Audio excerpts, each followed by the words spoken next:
Hello guys, मेरे इस नए वीडियो में आप सभी का स्वागत है। तो दोस्तों, इस वीडियो में बात करेंगे WPL 2024 के 19वें T20 मुकाबले के प्रिडिक्शन के बारे में। दोस्तों, इस वीडियो में मैं आपको पिच रिपोर्ट से लेकर head to head record, recent match performance, team का परफॉर्मेंस कैसा चल रहा है इस WPL में, फिर प्लेइंग 11, वो सब कुछ मैं आपको इस वीडियो में बताने वाला हूँ। अगर दोस्तों आप हमारी यूट्यूब चैनल पर नए हैं तो प्लीज़ जल्दी से जाकर हमारी यूट्यूब चैनल को सब्सक्राइब कर दीजिए और बेल आइकन को भी प्रेस कर दीजिए, ताकि भाइयों अभी IPL भी शुरू होने वाला है। ठीक है भाई, 10 दिन में तो IPL शुरू हो जाएगा। ठीक है, तो उसके सारे के सारे वीडियो मैं आपको हमारी यूट्यूब चैनल पे कवर करने वाला हूँ। तो इसलिए बोल रहा हूँ कि अगर आप हमारे चैनल पे नए हैं तो प्लीज़ जल्दी से जाकर हमारी यूट्यूब चैनल को सब्सक्राइब कर दीजिए और बेल आइकन को भी प्रेस कर दीजिए, ताकि हमारे जितने भी वीडियो मैं अपलोड करूँगा वो आपके पास जल्द से जल्द मिलते रहें। तो दोस्तों, WPL के इस मैच की बात की जाए तो WPL का ये 19वां मुकाबला MI वुमन यानी कि मुंबई इंडियंस और RCB के बीच खेला जाएगा। ठीक है, तो ये दोनों टीमों के बीच ये मुकाबला 12 मार्च 2024 को शाम 7:30 बजे खेला जाने वाला है। अभी यहाँ के वेन्यू की बात की जाए तो ये मुकाबला अरुण जेटली स्टेडियम दिल्ली में खेला जाएगा। ठीक है, अभी इस पिच पर अभी केवल 7 मुकाबले पिछले खेले जा चुके हैं, 7 से 6 मुकाबले खेले जा चुके हैं। ठीक है दोस्तों, अभी हमारे टेलीग्राम चैनल की बात कर लेते हैं। तो कर्मा प्रिडिक्टर नाम से हमारा एक टेलीग्राम चैनल भी चल रहा है। ठीक है, वहाँ पर मैं आपको हर एक मैच का एंट्री और एग्जिट पे करवाता हूँ। ठीक है, तो कैसे मैच में एंट्री लेने, कैसे एग्जिट होना है, वो सब कुछ मैं आपको हमारी टेलीग्राम चैनल पे बताते रहता हूँ। तो अगर आप नए हो तो प्लीज़ हमारी टेलीग्राम चैनल को भी ज्वाइन कर लो, ताकि जितने भी मैच के रिलेटेड अपडेट होते हैं, ठीक है, तो वो सब कुछ मैं आपको इस हमारी टेलीग्राम चैनल पे बता दूंगा। ठीक है, तो जल्दी से जाओ और हमारे टेलीग्राम चैनल को ज्वाइन करो।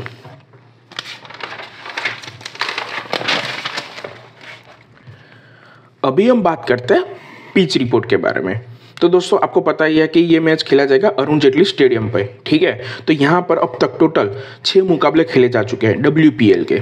उसमें से 5 मुकाबले फर्स्ट इनिंग में बैटिंग करने वाली टीम और 1 मुकाबला सेकंड इनिंग में बैटिंग करने वाली टीम जीती है। ठीक है, और इंटरनेशनल मैचेस की बात की जाए वुमेन के, तो उसमें 6 मुकाबला, उसमें से एक मुकाबला फर्स्ट इनिंग में बैटिंग करने वाली टीम और 5 मुकाबले सेकंड इनिंग में बैटिंग करने वाली टीम जीती है। यानी कि ये एकदम अपोज हो रहा है। ठीक है, अपोजिट हो रहा है। WPL में क्या चल रहा है कि डिफेंड वाली टीम लगातार जीत रही है और इंटरनेशनल में चेस करने वाली टीम ज़्यादातर जीती थी। ठीक है, तो कल के मैच में भी ऐसा हो सकता है कि जो टीम डिफेंड कर रही होगी, ठीक है, स्कोर वो उसके जीतने के चांसेस ज़्यादा रहेंगे कल के मैच में।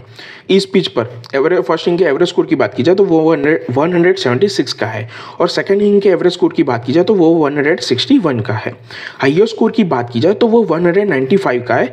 इस WPL में GG और RCB के बीच में बना था। लोएस्ट स्कोर की बात की जाए तो वो 118 का है, वो UP और MI के बीच में बना था। ठीक है, अभी यहाँ पर 150 से कम का स्कोर एक बार और 150 से 170 का स्कोर एक बार हुआ है और 170 और 190 के बीच का स्कोर 0 बार हुआ है, मतलब अब तक नहीं हुआ है। और 190 के प्लस का स्कोर, यानी कि आप मान के चलो कि 190 या 194 के करीब का स्कोर 2 बार बना है।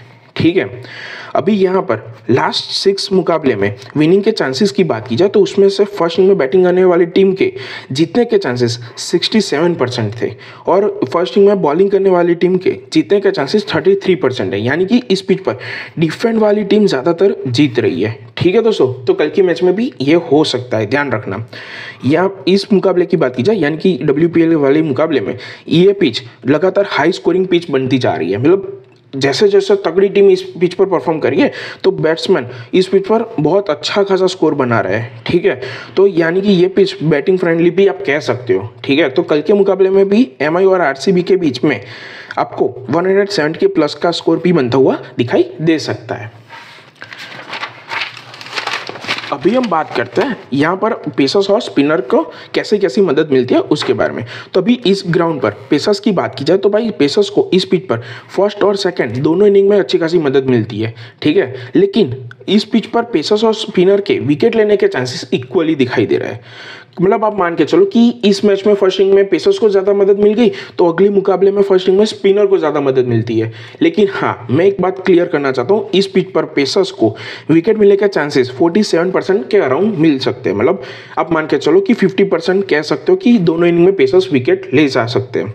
अभी इस पिच पर स्पिनर के रिकॉर्ड की बात की जाए विकेट लेने के, तो वो भी दोनों इनिंग में अच्छी खासी विकेट चटका के जाते हैं। ठीक है, तो स्पिनर इस ग्राउंड पर इक्वली पेसर्स के इक्वली परफॉर्म करते हैं। लेकिन कभी कभार ऐसा होता है कि स्पिनर के विकेट लेने के चांसेस पेसर्स के कंपेयर में ज़्यादा हो जाते हैं। मतलब आप मान के चलो कि 53% जितनी विकेट स्पिनर ले जाते हैं। ठीक है, तो कल की मैच में भी ऐसा हो सकता है कि स्पिनर अच्छा खासा परफॉर्मेंस दे सकते हैं।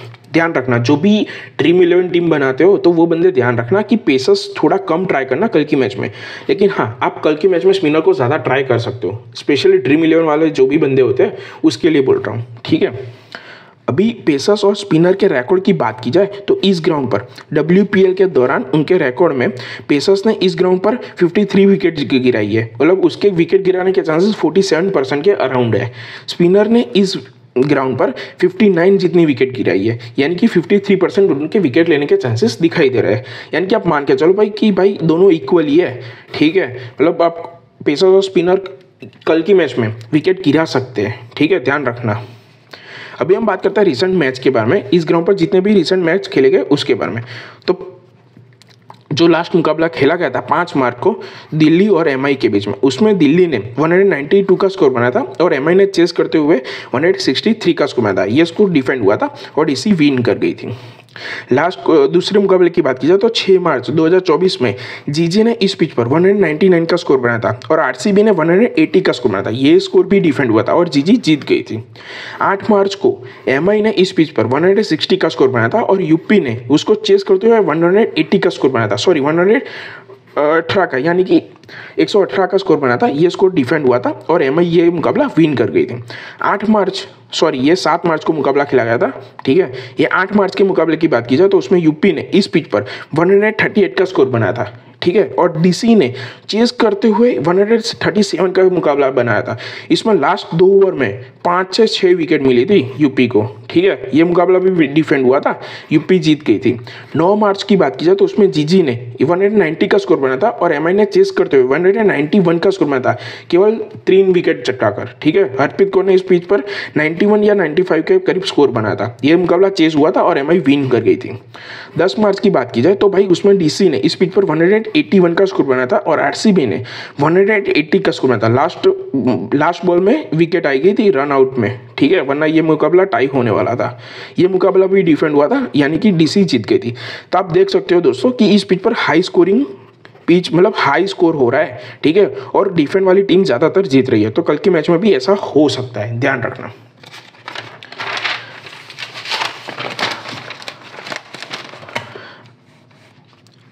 अभी हम बात करते हैं हेड टू हेड रिकॉर्ड के बारे में। तो इस पिच पर दोनों टीमों के बीच अब तक 3 मुकाबले खेले जा चुके हैं। उसमें से तीनों के तीनों मुकाबले MI ने विन किए। RCB एक भी मुकाबला विन नहीं कर पाई है कल के लिए। ध्यान रखना कि RCB शायद अगर घोड़ा उड़ता है तो RCB कल शायद विन कर सकती है। ठीक है, बाकी तो भाई जो भी रेट होगा वो MI के फेवर में होगा कल, ध्यान रखना। इस ग्राउंड की बात की जाए तो इस ग्राउंड पर अब तक दोनों टीमों के बीच एक भी मुकाबला नहीं खेला गया है। कल पहला मुकाबला खेला जाएगा। दोनों टीमों के हेड टू हेड रिकॉर्ड की बात की जाए तो 2 मार्च को RCB और MI के बीच में मुकाबला खेला गया था। उसमें RCB ने 131 का स्कोर बनाया था और MI ने उसको चेस करते हुए 133 का स्कोर बनाया था। ये स्कोर चेस हुआ था और MI जीत गई थी। 21 मार्च 2023 में RCB और MI के बीच में RCB ने 125 का स्कोर बनाया था और MI ने 129 का स्कोर बनाया था। ये मुकाबला भी MI विन कर गई थी। 6 मार्च 2023 को RCB ने MI के अगेंस्ट 155 का स्कोर बनाया था और MI ने उसको चेस करते हुए 159 का स्कोर बनाया था। ये मुकाबला भी MI जीत गई थी। तो दोस्तों ये हेड टू हेड रिकॉर्ड ये साबित करता है कि भाई अगर RCB फर्स्ट बैट करेगी, ठीक है, तो उसकी विकेट ज़्यादा गिरेगी MI के अगेंस्ट। ठीक है, तो कल के मुकाबले में लो स्कोर हो सकता है। मतलब एक मान के चलो 150 से 160 के बीच का स्कोर बन सकता है। ठीक है, और MI शायद उसको चेस कर सकती है। MI के चेस करने के चांसेस 60 से 70% दिखाई दे रहे हैं। अभी हम बात करते हैं टीम फॉर्म की, मतलब टीम कैसा परफॉर्म कर रही है इस WPL में, उसकी बात करते हैं। तो टीम फॉर्म की बात की जाए तो MI लगातार 2 मुकाबले पिछले विन करके आ रही है, वो भी जीजी और यूपी के अगेंस्ट। लास्ट उनके अगले का मुकाबला डीसी के अगेंस्ट उन्होंने हार लिया था, मतलब लॉस कर गई थी, ठीक है। उसका अगला मुकाबला वो आरसीबी से विन करके आ रही है, ठीक है। एक मुकाबला तो इस सीजन में उन्होंने विन किया है और एक मुकाबला यूपी से हार गई थी, ठीक है। अभी आरसीबी की बात की जाए तो भाई आरसीबी इस सीज़न में एक ही मुकाबला यूपी से विन कर गई है, बाकी तो भाई चारों के चारों मुकाबले हार के आ रही है। तो कल के मुकाबले में अगर घोड़ा उड़ता है तो आरसीबी विन कर सकती है, मतलब उसके जीतने के चांसेस थोड़े बहुत दिखाई दे रहे हैं। अभी हम बात करते हैं टीम कंपैरिजन की, ठीक है। तो उसमें आप देख सकते हो एमआई और आरसीबी के बीच 3-3 मुकाबले खेले जा चुके हैं। उसमें विन प्रोबेबिलिटी की बात की जाए तो ओवरऑल एमआई के जीतने के चांसेस 80% है, ठीक है। और ओवरऑल आरसीबी के जीतने के चांसेस 50% दिखाई दे रहा है, 50% दिखाई दे रहा है। इस ग्राउंड पर एमआई के जीतने के चांसेस 66% है और इस ग्राउंड पर आरसीबी के जीतने के चांसेस 0% है, क्योंकि भाई अभी भी आरसीबी ने जितने भी इस ग्राउंड पर मुकाबले खेले हैं किसी और टीम के अगेंस्ट, उसमें से एक भी मुकाबला वो नहीं जीत पाई है, इसलिए 0% है, ठीक है। तो कल की मैच में अगर घोड़ा उड़ता है, ठीक है, तो आरसीबी विन कर सकती है। मैं जैसा बोल रहा हूँ ध्यान से सुनना। फिर दोनों के एवरेज स्कोर की बात की जाए तो एमआई का एवरेज स्कोर 155 का है और आरसीबी का एवरेज स्कोर 157 का है। हाईएस्ट स्कोर की बात की जाए तो वो एमआई का 198 का है और आरसीबी का 198, यानी कि आप मान के चलो 200 के करीब है, ठीक है। लोएस्ट स्कोर की बात की जाए तो भाई एमआई का 129 का है और आरसीबी का 110 का है, ठीक है। अभी हम बात करते हैं कि भाई दोनों टीमों की प्लेइंग 11 कैसे रहेगी, ठीक है। तो दोनों टीमों की प्लेइंग 11 की बात की जाए तो मुंबई इंडियंस में की बात करते हैं तो मुंबई इंडियंस में यासिका भाटिया रहेगी, मैथ्यूज रहेगी, एन स्केवियर, हरप्रीत कौर, एकार, पी वस्ताकर, एक और एस संजना, एच काजी, आई इस्माइल, एसक्यू। तो भाई ये थी मुंबई इंडियंस की प्रोबेबल प्लेइंग 11। अभी हम बात करते हैं रॉयल चैलेंजर्स बेंगलोर की प्लेइंग 11 के बारे में, ठीक है। तो उसमें होगी एस मंदाना जो उनकी कप्तान है, S Molineux, Alex Perry, S Devine, R Ghosh, G वर्धनम, डी काश, एस पाटिल, एस पवन, ए शोभनम, आर सिंह ठाकुर। तो भाई ये थी रॉयल आरसीबी की प्लेइंग 11। तो दोस्तों अभी मैं आपको प्रेडिक्शन बताऊंगा कि कौन कौन से प्लेयर कल की मैच में अच्छा खासा परफॉर्म करके जाएंगे, ठीक है। तो कल की मैच में एमआई की ओर से मैथ्यूज, नेट स्केवियर ये दोनों अच्छा परफॉर्म करेंगे बैटिंग से, ठीक है। और एक और पी वस्ताकर ये दोनों में से कोई एक अच्छा करके जाएगा, ठीक है। और यासिका भाटिया और हरप्रीत कौर दोनों डिसेंट फॉर्म करेगी, ये ध्यान रखना। तो उसमें क्या है कि भाई एमआई की बैटिंग लाइनअप देख सकते हो आप, तो 8वें नंबर तक है, ठीक है। मतलब बल्लेबाज कुछ ना कुछ अच्छा खासा परफॉर्मेंस दे रहा है, ठीक है। तो 8वें नंबर तक इनकी बल्लेबाजी है। तो अगर विकेट भी गिरती है स्टार्टिंग में तो एंड वाले जो भी बंदे हैं, ठीक है, वुमन है, वो अच्छा खासा परफॉर्म दे सकती है। अभी रॉयल आरसीबी की बात की जाए तो भाई एस मंदना कल अच्छा परफॉर्म करेगी, अच्छा स्कोर बनाएगी। फिर एलेक्स पेरी का एमआई के अगेंस्ट अच्छा रिकॉर्ड है, ठीक है। फिर बात करता है रिचा घोष और वर्धनम की, तो ये दोनों में से कोई एक अच्छा करके जाएगा कल की मैच में, ध्यान रखना। सोफिया डिवाइन एवरेज खेलेगी, मतलब डिसेंट जाएगी, ठीक है। और बॉलिंग की बात की जाए तो भाई ये दोनों कल एमआई में अच्छा करेगी, विकेट चटकाएगी, ठीक है। और एस संजना विकेट चटकाएगी। इसमें आर सिंह ठाकुर और ए शोभना, ठीक है, और एस पाटिल, ये तीनों कल की बॉलिंग के लिए अच्छा परफॉर्मेंस करके जाएगी। अभी भाई कल की बात की जाए तो एमआई आपको कल मैच विनर प्रेडिक्शन में एमआई आपको कल 72 या 74 पैसे फेवरेट मिलेगी स्टार्टिंग से, ठीक है। अगर एमआई फर्स्ट बैट करती है, ठीक है, तो आपको उसमें से विकेट जाने के चांसेस ज़्यादा है, मतलब विकेट भी जाएगी। तो क्या होगा कि अगर एमआई फर्स्ट बैट करेगी, ठीक है, तो आपको आरसीबी 80 से 90 पैसे फेवरेट आ सकती है फर्स्ट बैट करने पर, ठीक है। हमारी विनर तो भाई एमआई ही रहेगी, ध्यान रखना, ठीक है। अगर फर्स्ट बैट करती है तो आपको स्टार्टिंग में आरसीबी 80 से 90% मिल सकती है पैसे पे, ठीक है। तो तभी हमको ले करना है और एमआई को प्लस करना है, ठीक है। अगर एमआई फर्स्ट बॉल करेगी तो ध्यान रखना कि रॉयल चैलेंजर्स बेंगलोर में से ही विकेट आएगी, तो एमआई आपको ज़्यादा फेवरेट मिलेगी, ठीक है। मतलब बल्लेबाजी भी होगी, लेकिन क्या होगा कि अगर आरसीबी 150 से प्लस का स्कोर नहीं बना पाई कल की मैच में, तो एमआई पक्का चेस करते हुए इसको जीत जाएगी, ठीक है। अगर एमआई फर्स्ट बॉल करे ना तो आपको एमआई ज़्यादा फेवरेट मिलेगी, मतलब 40 पैसे पे, 50 पैसे पे या उससे कम, ठीक है। तो उस टाइम पे आपको क्या करना है कि जब तक MI 90 पैसे पे ना आए, 90 या 99 पैसे पे, तब तक एंट्री नहीं लेनी है, ठीक है। या फिर ऐसा करना है कि अगर लो चली जाए तो आपको क्या करना है, 10 से 15 पैसे पे MI को ले करके एंट्री लेनी है, ताकि क्या हो कि थोड़ा बहुत आगे जाए, मतलब मान के चलो 35 से या 45 पैसे पे, तब हम एग्जिट कर पाए, यानी कि थोड़ा बहुत प्रॉफिट लेके हम बाहर निकल सकते हैं, ठीक है। वो सब कुछ मैं आपको हमारी टेलीग्राम चैनल पे बता दूंगा, ठीक है। अगर आप नए हो तो जल्दी से जाकर हमारी टेलीग्राम चैनल को ज्वाइन करो, जिसकी लिंक आपको इस वीडियो के डिस्क्रिप्शन में मिल जाएंगी, ठीक है दोस्तों। Thank you.